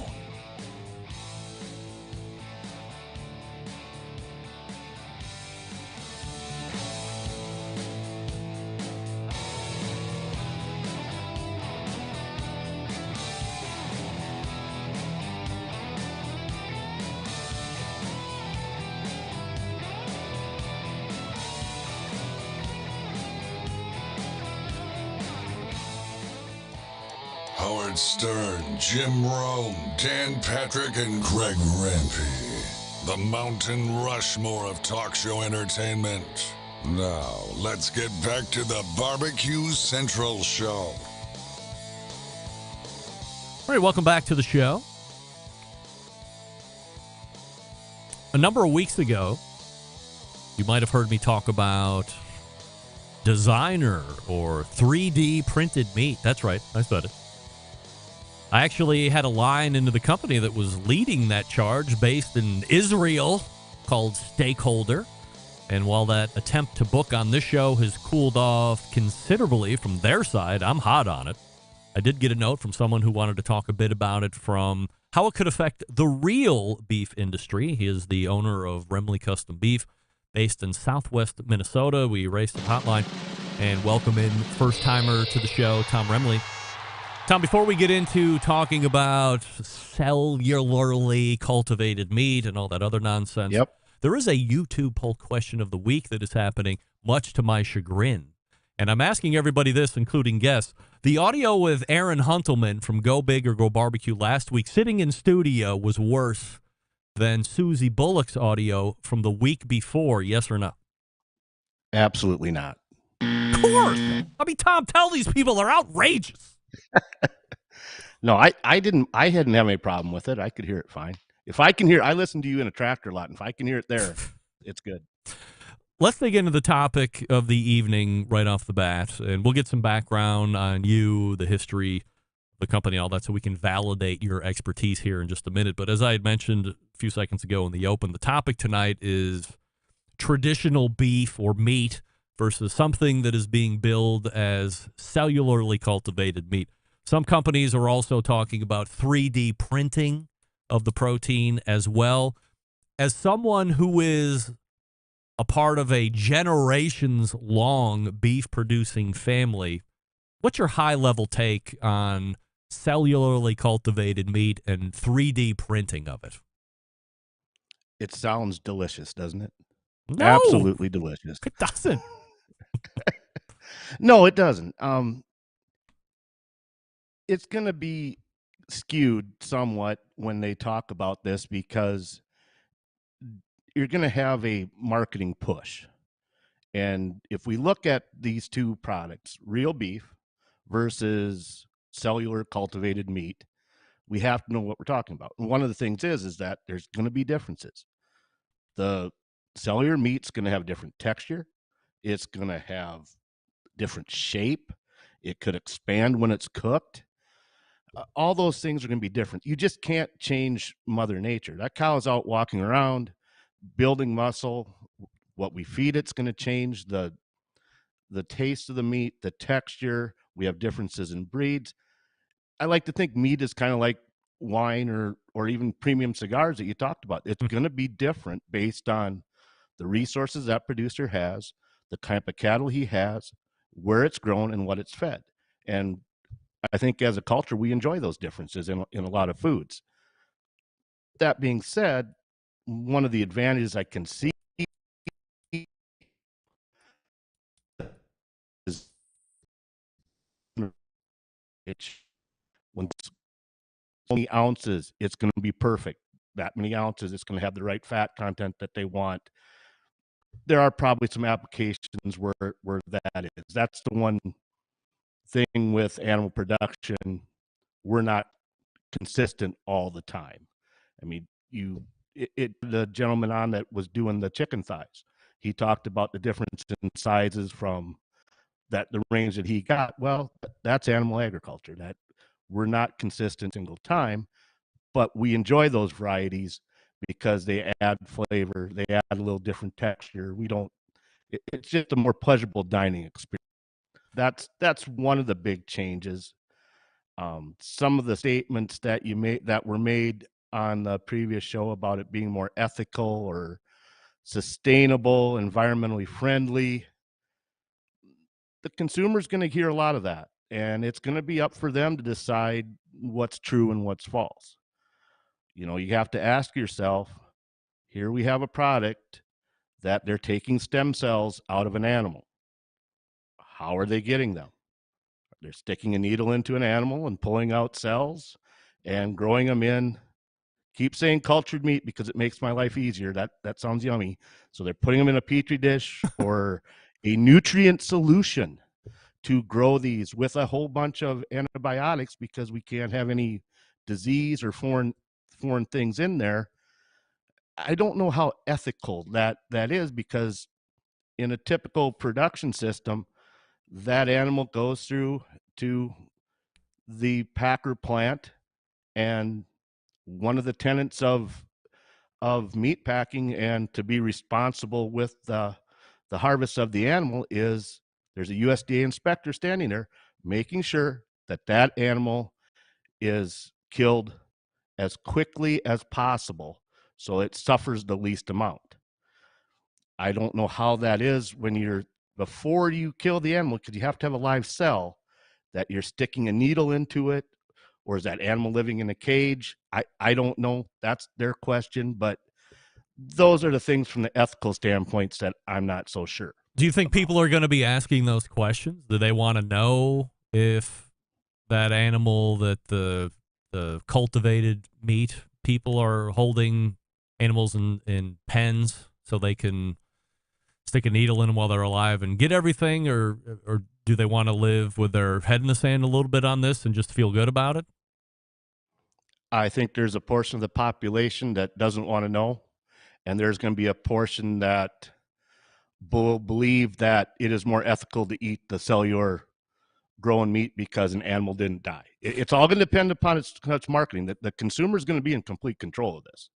They're going to decide with their dollars where they want to spend that, if this is going to fly or not. And I think we've seen with plant-based products that the consumer has resoundingly said no. After the initial newness wore off, their retail sales have dropped. So that's the one thing that I see. I'm not too concerned, really, about the whole cellular meat thing. I think the meat industry is well placed to combat any marketing that's going to come out. Do you think as a country that we consume, I mean, we consume quite a lot of beef, and we're also constantly expanding where we live. We're developing, crazily. Could we run into a situation where we outrun the coverage of traditional beef availability in this country? Well, considering the fact that there's 90 million head of cattle in the country right now and 331 million people, the cow herd is shrinking every year, yet we are still producing the same amount of beef that we were with higher numbers, because the cattle are bigger, we're more efficient, we're having better use of, we're using land at a more efficiently than we were before. I don't see that being a problem, because there's also what a lot of people don't realize. There's 27 million acres of land that could be used for animal production under CRP contract right now, Conservation Reserve Program. That's just there to benefit wildlife and erosion. It's lower producing land, and it's more economically feasible at this time to use it that way than to produce food for the country. So I think there's room for growth yet. It all depends upon where society is going to want to put their emphasis. We're going to be pushing ag. There's going to be push on the land use for solar, for wind. These things are all going to affect the consumer at some point in time. It's just a matter of what they're going to want. So there's talk always about green initiatives. The comments were made about how much gas is being produced by the cow, and then they're pooping. It's methane. It's ruining the world. Is this a real concern, or is this just propaganda? Well, if you're going to sell cultured meat, it's a real concern. From the producer perspective, ag accounts and beef cattle account for 4% of the greenhouse gases. That being said, the methane is also more potent than carbon dioxide. It does a better job of trapping greenhouse gases in. It also deteriorates faster than carbon dioxide. The University of California, Davis is working on feed supplements, and they are able to reduce the methane production by about 60% in a beef cow by feeding a 1% seaweed additive. So ag's going to take care of you, like we always have. We'll grow, we'll change, we'll adapt based on consumer needs. So not too worried about on the greenhouse gas issue. And there's a lot of things that go in the carbon cycle. I mean, we should be offsetting that with the crops and the grass that we grow. I mean, I don't know how much they're being accounted for, but there's something green and growing out here all the time until frost hits in southwestern Minnesota. So it's a concern. I think it's blown out of proportion, to be honest with you. Ultimately, do you think this is going to come down to price being the ultimate factor on a make or break for the commercial success of the cultured meat? Absolutely. Yeah. Absolutely. 100%. It's a concern from my standpoint as a beef producer. Beef has always been known as a luxury item to buy. I mean, not everybody gets to eat beef on a regular basis. One of the things when we started selling beef that struck me was we had a customer that a single income household with kids in school wanted to purchase a beef roast and some hamburger. We got back to her and had a delivery date, and he called and said, can't, had something happen. Cash flow is a little short. Can we cut back on the beef roast? So there's a concern there. Now we're, being local and being able to we're able to get a beef roast a bit that at a reduced cost to help out, but cost is going to be very important. Absolutely. Tell us about Remmele Custom Beef. How far does it trace back? Well, the family's been in southwestern Minnesota since 1897. Wow. My great-grandfather started the farm here. The first building that they built was the granary, and that's where they lived until the house got built, and that still stands here. So we've been raising livestock here ever since it started. It's changed. The lessons that I learned growing up about how to raise beef, how to care for animals, still stand true today. We feed our animals by hand for the most part. We have about 13 to 20 head on feed, plus a cow herd with calves, and we feed them by hand every day. 5-gallon pail, nothing fancy. It does make a difference to us. We believe that the beef is better that way because we're taking our time. The animals are calmer. All those things are important to raising good beef. Corn-based diet. Land is all family owned. So my sister's one of my landlords. So that makes for some interesting Christmases, So is the rent going to be raised this year, sis? I don't know. All depends. That's farming nowadays with families. So, yeah, that's any family that's been in the generations can tell you stories like that. And there's quite a lot of us that are out here yet that still take care of those things that way. So it seems like consumers should be happy. It seems like go ahead. By the third generation, you're the third generation then, I would imagine, right? Your fourth. son would be, you're the fourth. Okay. I'm the fourth. No interest in doing something else. I would imagine that, or is farming one of those things where if you just happen to be in a generations long family that's doing it and evidently doing it successful, the desire to get out of it is not as high? I think it goes from family to family, and I think it also goes on what the attitude of the family has been. My dad told me point blank, go out and do something else for a while before you come back. It's good advice. It's advice that I give anybody. How many times do you change jobs?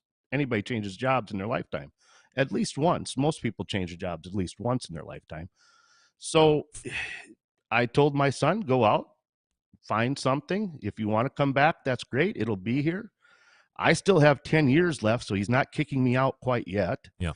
I do like having the young help around. That's beneficial when he can, but he's got a very good job in meat science for Agricultural Utilization and Research Institute with the state of Minnesota. So he helps out when he comes, and there will be some sort of ag business here for him when and if he wants it. you're building on generations. And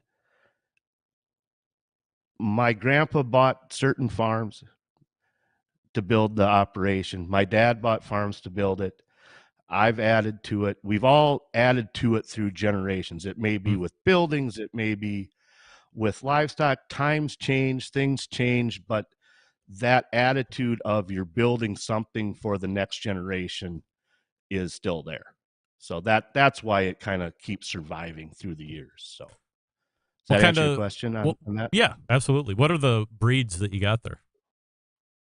We run Maine Anjous. Maine Anjou is a French breed of cattle that came over in the 70s. It's changed some through the years.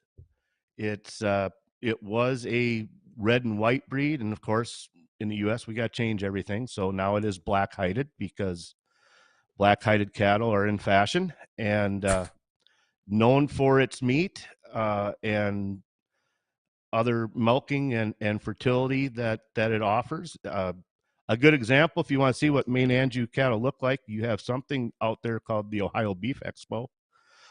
That's a good place to, if you want to see what Maine Anjou cattle look like. They're usually, I like to tell people there's those cute fuzzy ones, with the fuzzy ears and everything that look really cute that you see on the internet. That's kind of a Maine. A lot of the show cattle have Maine into them. We like them because their size and their dimension, the muscle capacity that they have. The carcass traits tend to be a little bit leaner, but yet we can still achieve a choice level carcass, which was what consumers are looking for.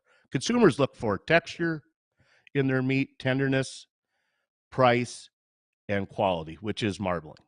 Those are still the three main things that consumers want in a beef product. So we're able to hit those with the Maine Anjou cattle, and they look different enough that we tested out the Wagyu breed or the Wagyu cattle, the Japanese cattle that are known for their extremely high marbling and eating quality, and those two breeds mesh very well together. We still get a leaner carcass on the outside, the fat that you cut off your steak. We try to eliminate that as much as possible with genetics, and it works that way. But the magical thing about the Wagyu is that they just put marbling in so many other areas of the animal that you shouldn't really find it, like in the round, the butt end of the animal where it's working a lot. There's usually not much marbling in those cuts, but we're finding it there. So it's an eating experience.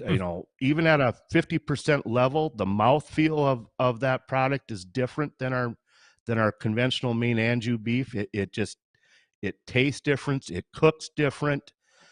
There is something with the Wagyu fat. It is a different deal. It will melt at room temperature, and you got cooks, people that cook competitively, and they cook differently. That they cook a lot of Wagyu, and it renders differently.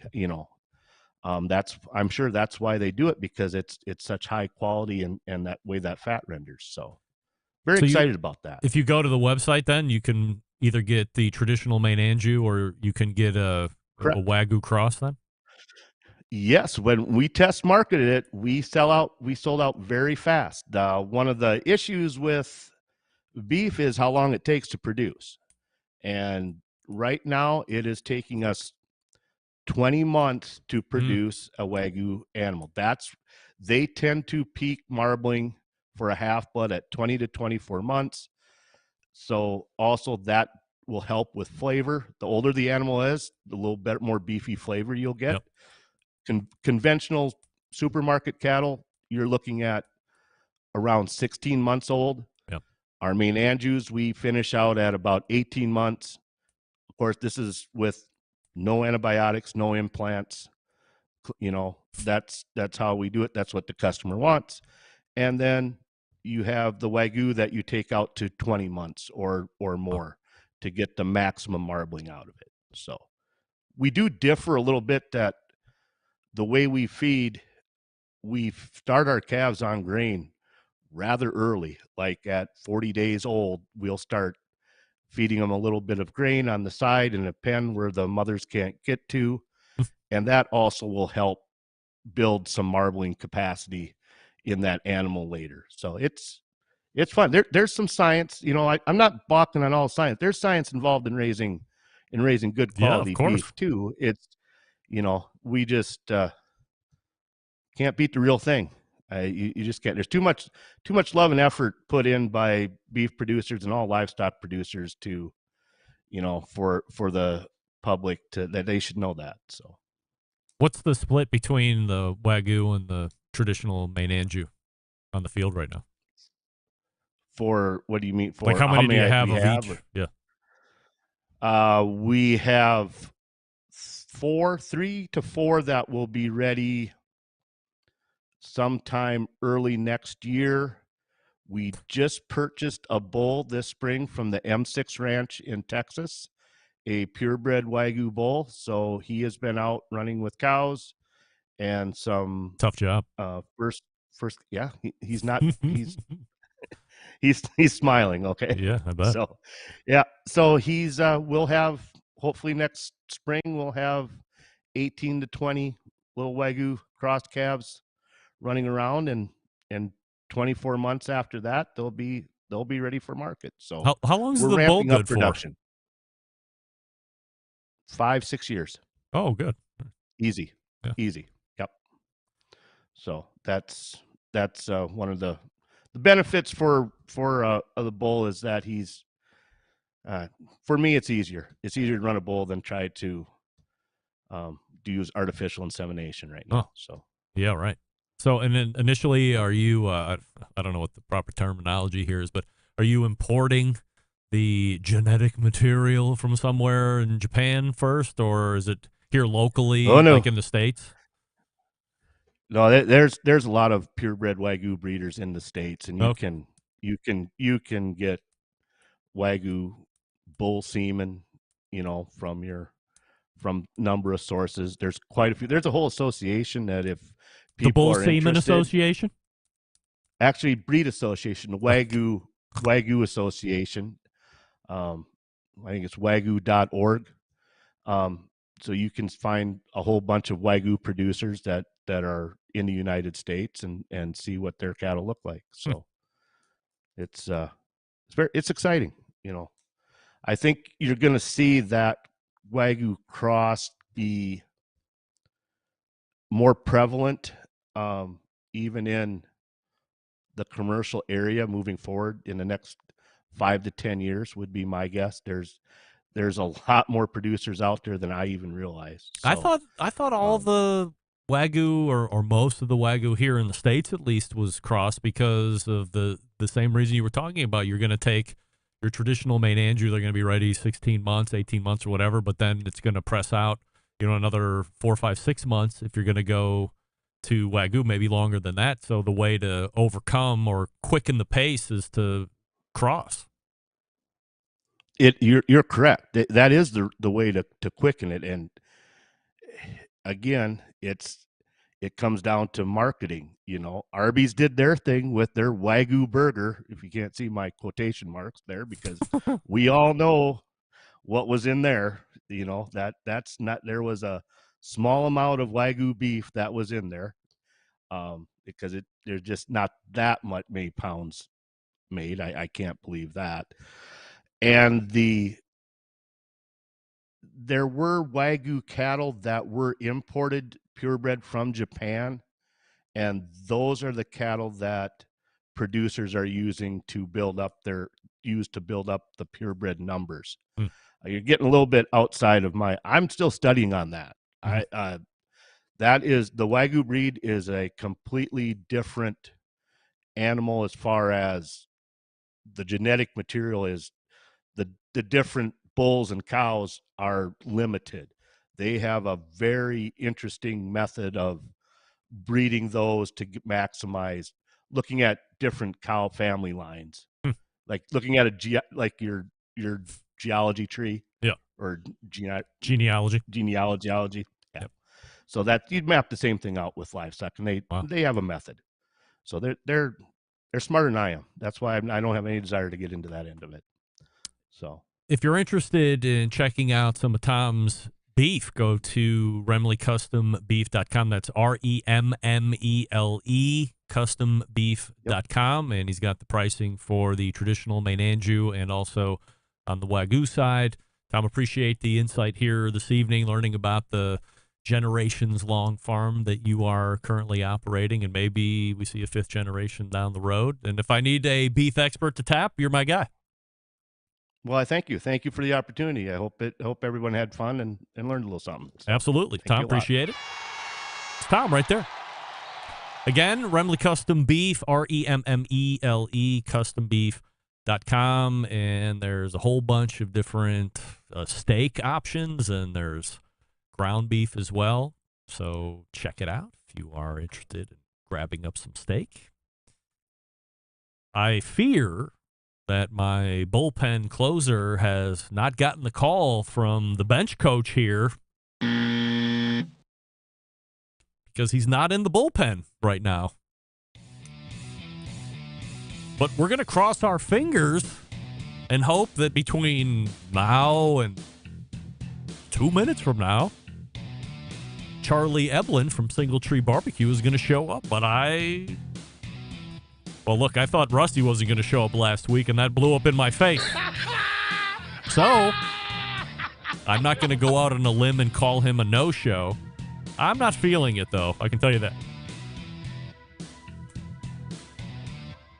So, I want to talk to you about two things quickly before we get to what is going to morph into an open segment, which means the show's going to end early. Number one, I don't know if you follow me on social media or not, but my pal John Solberg, Michigan embedded correspondent, executive producer of the Best Moments of the Barbecue Central Show, 10 Minutes or Less, shows up every week on Fridays. He's made it a personal mission to try and figure out a way to increase visibility, build momentum on cancer research and cancer fundraising in general.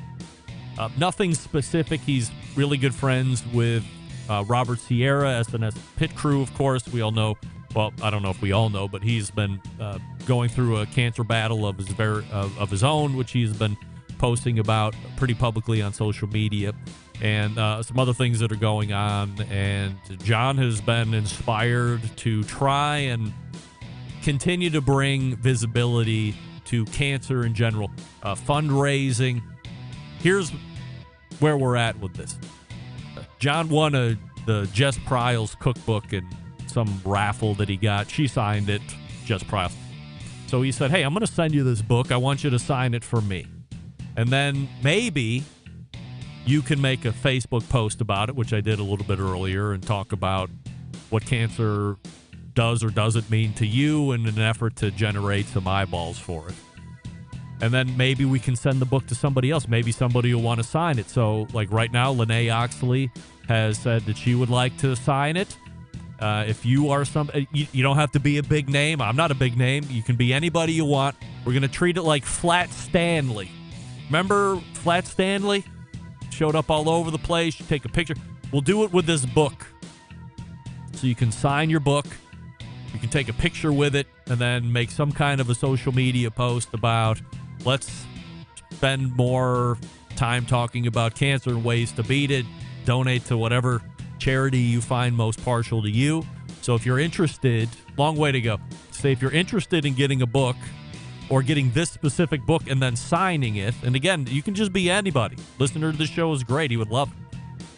And then it's all eventually going to make its way back to John with maybe 1 billion different signatures and also pictures of people signing this book. So send me an email if you're interested, and we'll figure out how to get the chain of logistics going. Greg at thebbqcentralshow.com. The subject line, put John's book, and then let me know your name and your mailing address, and then I'll try and keep a list, and we'll keep this book rotating through the country. That's number one. Number two, in just under a month's time, we'll be at the Hartville Hardware 2023 Grill Festival.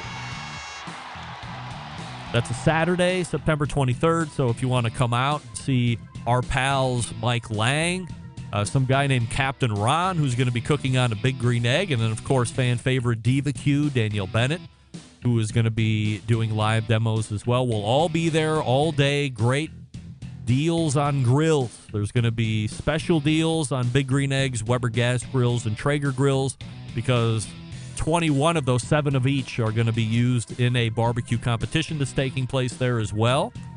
So you can get them at a reduced price. One time used, so you know they work. It's going to be a great day. No cost to get in, just your way of getting out to Hartville Hardware and in Hartville, Ohio, and seeing that huge, massive structure that is Hartville Hardware. You'll love it. It's going to be a great day. Last year was a blast, and it has potential of being even bigger this year. It gets bigger every year. Who are we kidding?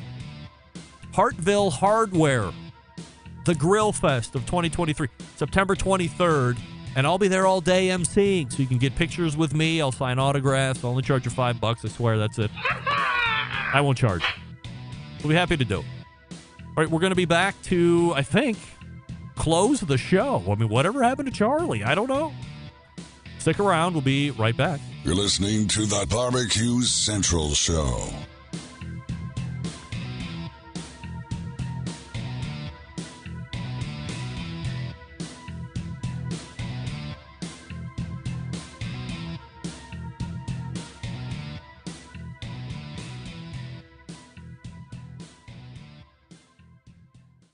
Whole packers, full racks, legs and thighs, injecting butts. If you've never heard this before, you might think you found the best XXX show ever. Let's get back to the most homoerotic host out there today, Craig Rempe.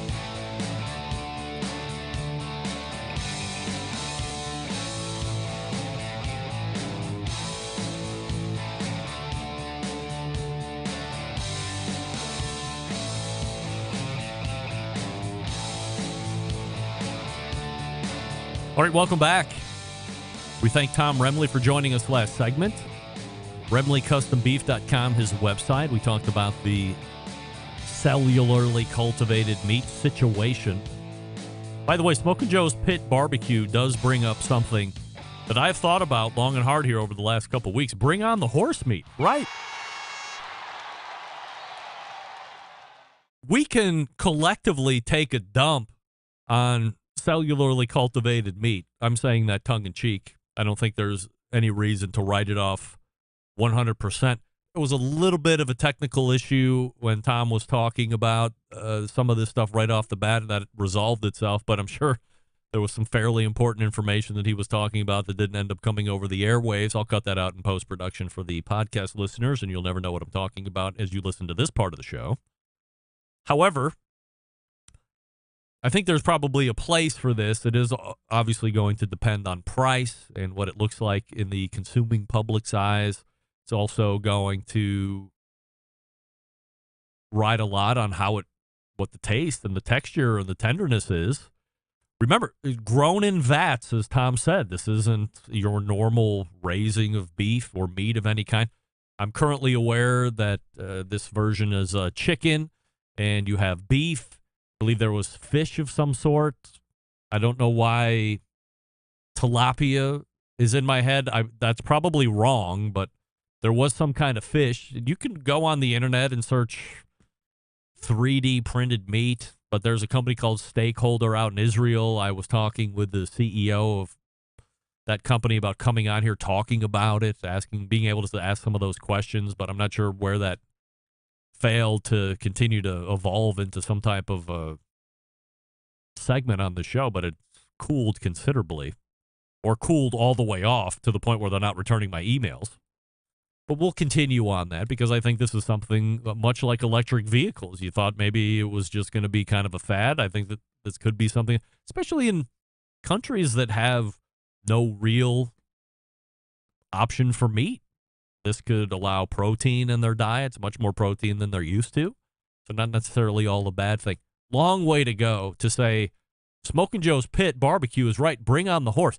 If you don't want to raise horses the way we're doing beef cattle, why can't we have our taste buds get tickled with cellularly cultivated horses?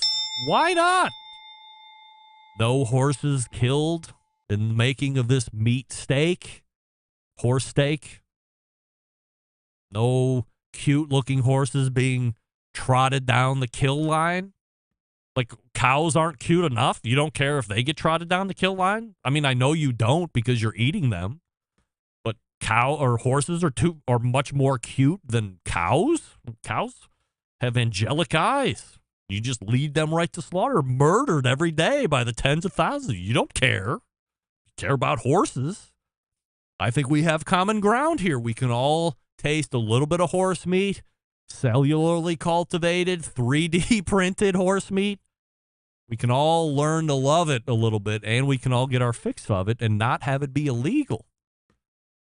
FDA probably won't approve that, but I think Joe was probably thinking about this, but I was way ahead of Joe on this when we were seeing this whole thing about cellularly cultivated meat coming down. All right, I don't see Charlie Eblin at all. So what I think has happened is 10:30 p.m. Eastern has turned into 10:30 p.m. Central, and you know what that means? That's not right. So he's probably going to be showing up in an hour from now, 30 minutes from now, wondering, where everybody go? I'm here. I'm right on time. No, not on time. But we will probably rebook him at some point, although, believe it or not, September, 100% fully booked already. Totally September is fully booked. And 3/4 of October, so it's going to be a little bit before we can squeeze Charlie back in here, but I'm sure we can figure that out. All right, let's go ahead and make tracks out of here. All the way back in the first hour, we were joined by first-time guest and creator of Cotton Gin Smokers, Matt Messer. CottonGinSmokers.com, his website. And then it was Mr. J from the Cigar Authority, Mr. Jonathan, talking about the most recent FDA ruling, which is a positive for us premium cigar smoker aficionados, passionados, let's say it instead. And then in the second hour, Tom Remmele from Remmele Custom Beef. And we missed Charlie Eblin from Single Tree Barbecue. We'll chase that down. I'll report back on exactly what happened next week. Before I forget, as we end the poll, 67% of you are saying that Aaron's audio was worse. Wow. 33% of you are in agreement with me. It was not worse. But that's how it ends tonight, and I remembered. Next week starts September. We're booked. Back to back, belly to belly, and bumper to bumper all the way through the next 6 weeks. So get ready for some great first-time guests, some great recurring guests, and who knows what's going to happen in the meantime. All sorts of breaking news that we'll get to. So how do I always leave you? September 11th, 2001. I will never forget until next Tuesday at 9 p.m. Eastern. This is your program host and proud U.S. American, Greg Rempe. Bye-bye.